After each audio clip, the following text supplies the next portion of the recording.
যদি কোনো বিবাহিত মহিলা স্বপ্ন দেখে যে সে নিজ স্বামীর সাথে বিবাহ করতেছে, তাহলে ব্যাখ্যা এরকম হইতে পারে যে তার জীবনে আল্লাহ তাআলা একটা সন্তান দান করবে যদি সন্তান না হয়। আর দ্বিতীয় ব্যাখ্যা এরকম হইতে পারে, যদি সে নিজ স্বামীর সাথে বিবাহ করতেছে এটা স্বপ্ন দেখে, তাহলে আল্লাহ তাআলা দুনিয়াতে তার ইজ্জত তার সম্মানকে বাড়ায় দিবেন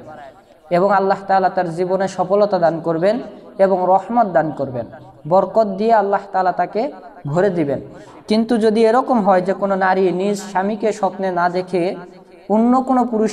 পুরুষকে স্বপ্ন দেখছে বা অন্য কোনো পুরুষের সাথে বিবাহ হচ্ছে, তাহলে স্বপ্নের ব্যাখ্যা এরকম হইতে পারে সে অনেক বিপদে পড়তে পারে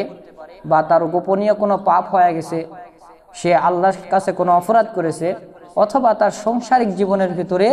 অনেক কষ্ট দুঃখ আসতে পারে, তার স্বামী স্ত্রীর ভিতরে মিল মহব্বত কমে যাইতে পারে এবং এর ভিতরে দ্বিতীয় কোনো পুরুষ আসার সম্ভাবনা থাকতে পারে, এরকমও ব্যাখ্যা হইতে পারে। তো আল্লাহ তাআলা আমাদের সবাইকে কবুল করুক। যদি আপনাদের আরও কোনো ব্যাখ্যা জানার থাকে অবশ্যই আমাদেরকে জানাবেন।